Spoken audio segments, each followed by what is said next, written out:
welcome to Wizardry.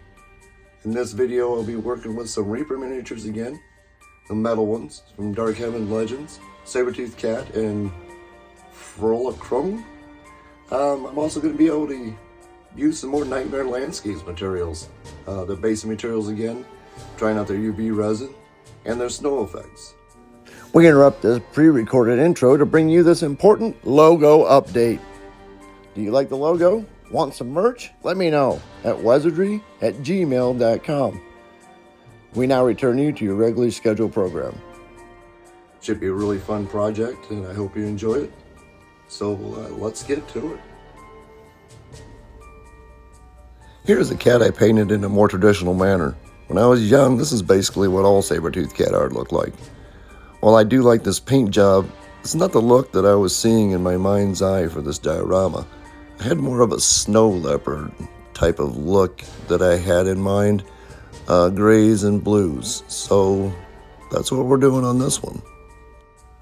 With the cat prime black, I started by dry brushing a medium gray over the areas that, in the end, would be the whitest parts of the cat.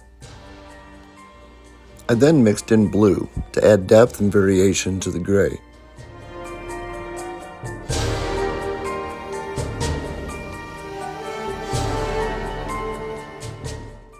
With the base of my main colors down, I focused on how his fur might blend from one color to the next, and how the light would reflect off of those colors according to the contours of his musculature beneath. I took my time picking my color transitions and building up my shadows and highlights, and was very pleased with the end result. I think it'll fit into the diorama nicely.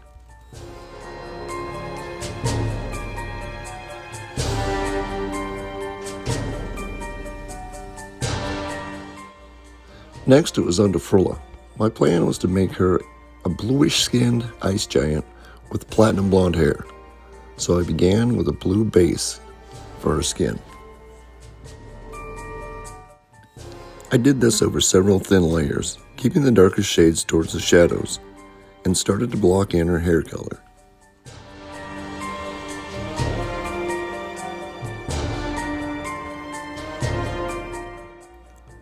As I built up the color and texture on her garments, I began to sketch out the environment she'd be in. I'd actually had this diorama concept in my mind for quite a while, and to finally be putting work towards its construction was very satisfying. The scenario I picked out was a craggy mountaintop, or pass. Here, her and her cat would encounter a menace. I didn't have the menace figured out quite yet.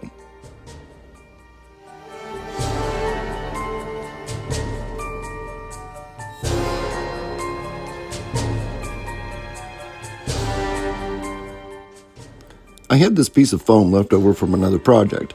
I felt it'd be perfect to help complete the picture in my mind with the crater in the middle. It did need some modifications first though.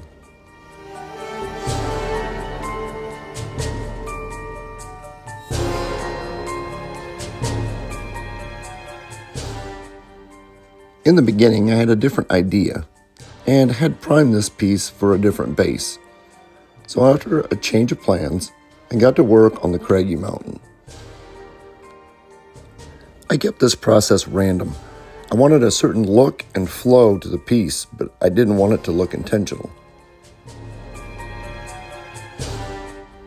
So, stone by stone, it came together, carving out a cave to finalize the look. I mixed up a primer coat for this piece, using flour, sheetrock compound, paint, water, and PVA glue. I applied a thick coat, making sure to get in every crack and crevice. If you're thinking to yourself that this mix will shrink and crack, you're right. Cracks form where you know they will, and you can control it. But also, it cracks randomly and gives a cohesive look and feel. After touching up any thin areas, it was time to add some color to this rock. When applying these colors, I just went crazy on it. With overbrushing, dry brushing, I knew that in the end, most of these colors would be covered up and only random little spots will show through.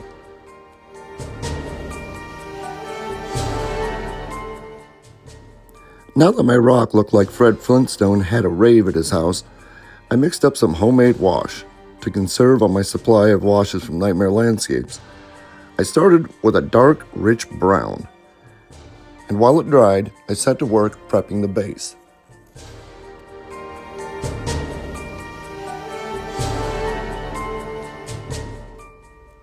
With the wash dry, I began the job of accentuating the features on the piece. I dry brushed, overbrushed, stippled, and used washes in some spots, trying to tie this whole piece together.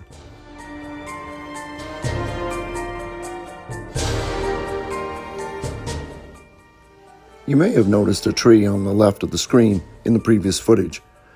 I basically constructed this in the same way that I did the Tree of Lost Souls, only scaled down, starting with an armature that I bulked out with bread ties instead of aluminum foil, wrapping them tightly and securing the ends with super glue. Then with my paper mache mix, I used toilet paper to construct the trunk and the limbs.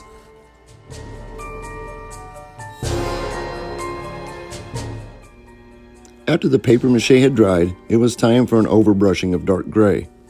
My idea was that this is an old tree that had endured a hard life in the harsh elements, and now its skeletal remains still clung to the mountain, slowly withering away. So I chose grays to give the feel of dried, long dead wood.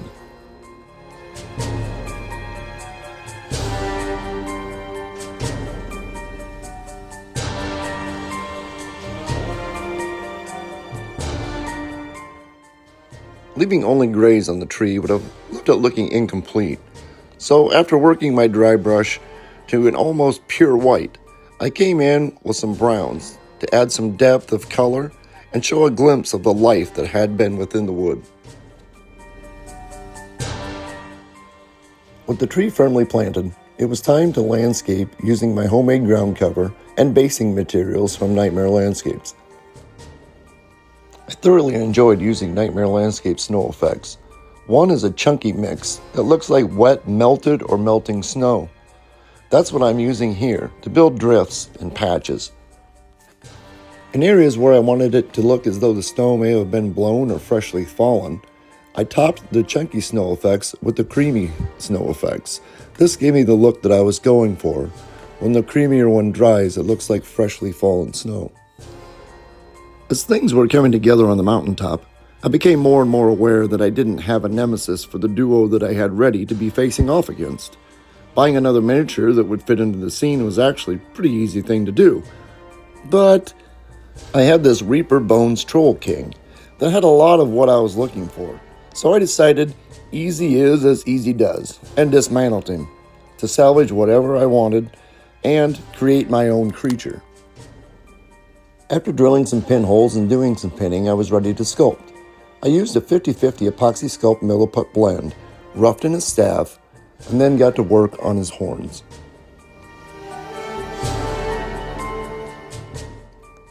I'm definitely no master sculptor, but I did have a genuinely good time working on this. I struggled here and there, but in the end, I'm pretty satisfied with how he turned out, and I'll definitely be doing more of things like this in future dioramas.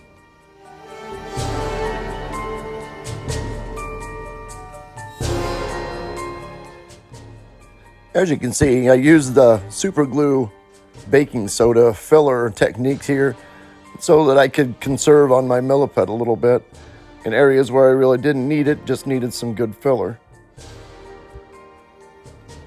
The shaggy mane of this snow beast was a huge undertaking for me with my limited sculpting ability, but with some patience and working at it in stages helped me significantly.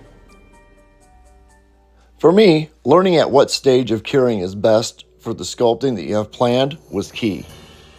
Fresh putty sticks the best, but it is the sticky nature that can make it hard to sculpt. In some instances, you can mix up your putty and sculpt right away though. But in other instances, waiting for a 20-minute cure time is the best.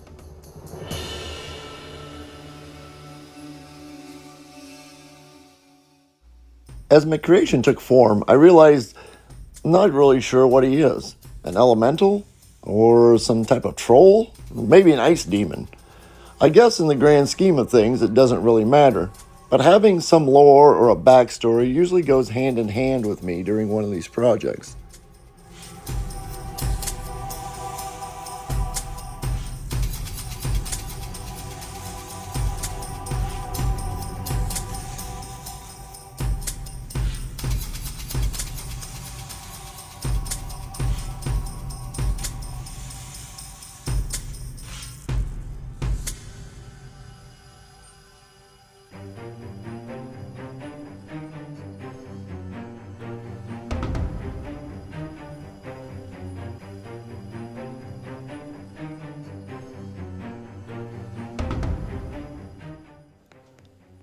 My idea for this sculpt was that he is in mid-transformation. His body is grossly misshapen and undulating as he appears before the other two characters. Seemingly out of nowhere, just materializing from the ice and the snow at their feet.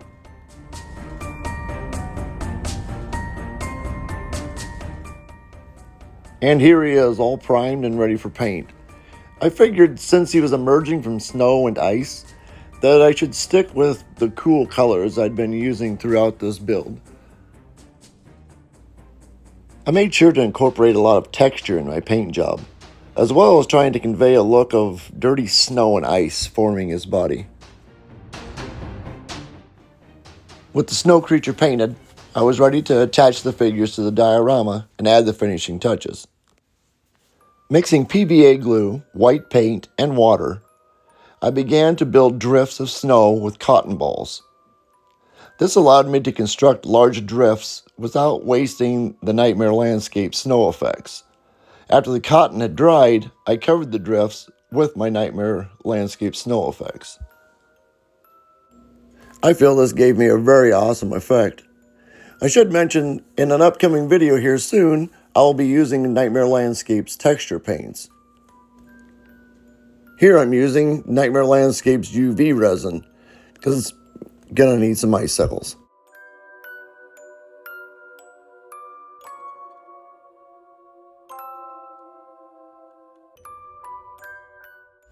I also used Nightmare Landscape's UV resin to attach the chain to the cat and to Frolla's wrist when it came that time. Did you see how easy that worked? No, because I'm 3/4 of the way out of frame and my stupid hand was in the way. And that brings us to the close of another video. I hope you enjoyed it. If you did, please like, share, subscribe, hit that notification bell so you're alerted the next time a video is done. If you have any comments, all comments are welcome. If you have an idea for a build or a subject, please let me know. I'd love to do it. Until next time, I'm Wes, and this is Wizardry.